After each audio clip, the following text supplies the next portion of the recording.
All right, see, look, this is you, that modern day politician trying to get like the ethnic minority vote by doing like this the Kamala Harris technique or the. No, it's not, because Kamala Harris is corny. First of all, Kamala Harris told everybody that she was smoking weed when she was listening to Tupac and Biggie. And she was too old. She locked up people in Cali for weed. I know. They're talking about, oh yeah, I smoke weed. I smoked weed, and then she said she was listening. She remembers the days when she was listening to Tupac and Biggie. We're like, no, you weren't. They weren't around until like 12 years after you went to high school. What are you talking about? You're 1,000 years old.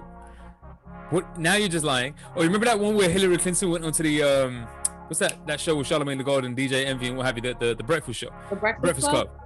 She goes onto the Breakfast Club and literally pulls hot sauce out of her handbag.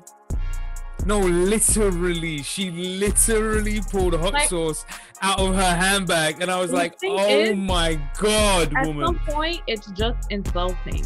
The stupidity of it is just insulting. The level of pandering. Like, who in your team? Like when Biden, during one of the debates, somebody said something and he goes, Inshallah.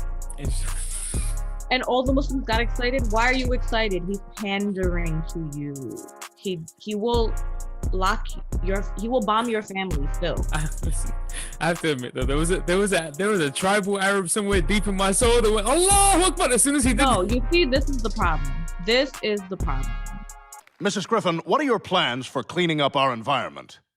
9/11.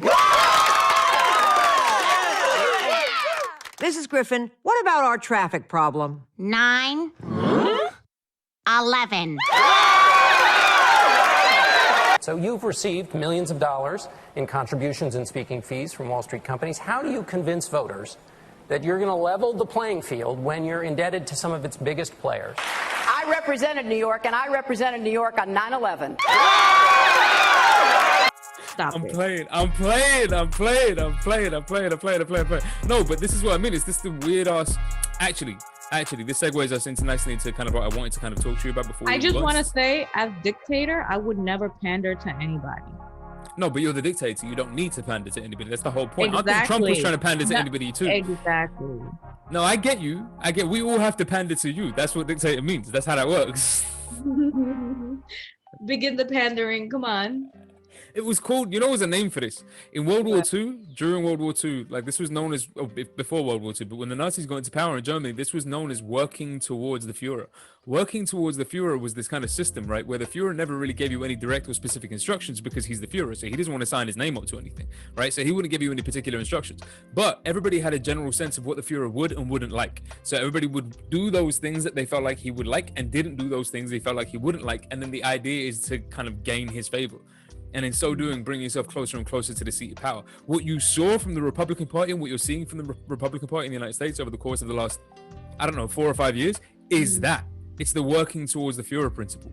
Like they're all just sucking up to Trump, but Trump has never given them an explicit instruction to be like, yo, you should do this over here or you should do that over there. One, because he didn't. And two, because he hasn't got the wherewithal to figure that out. But they all know that he would like certain things. Like, you know, they just stroke his ego. This is what's amazing to me. It's really just, you're seeing mass scale manipulation for the entire party. And manipulation has always been interesting to me in the sense that how the people who are manipulative are so good at it. And I'm always like, how do people not know they're being, or do they know they're being manipulated? Or do they not?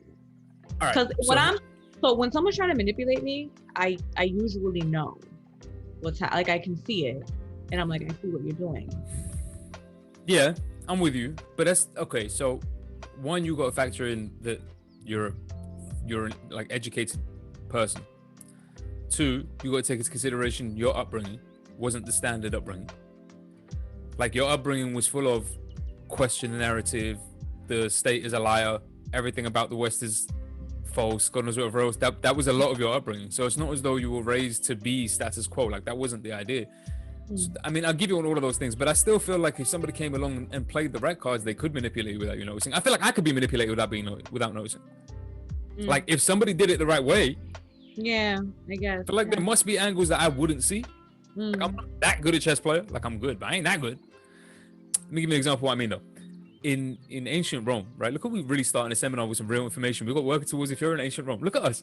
But okay, so in ancient Rome, There was this thing called bread and games, right? A policy known as bread and games. The idea was that if you apply the population with enough food, and then you provide them with enough entertainment, then you could do almost anything you want in the background. They wouldn't care. America. Except we don't have real food, so we have our games. Fear and wonder, powerful combination. You really think that people are going to be seduced by that?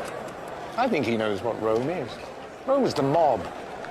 You conjure magic for them and they'll be distracted. We take away their freedom and still they'll roar. The beating heart of Rome is not the marble of the Senate, it's the sand of the Colosseum. He'll bring them death, and they will love him for it.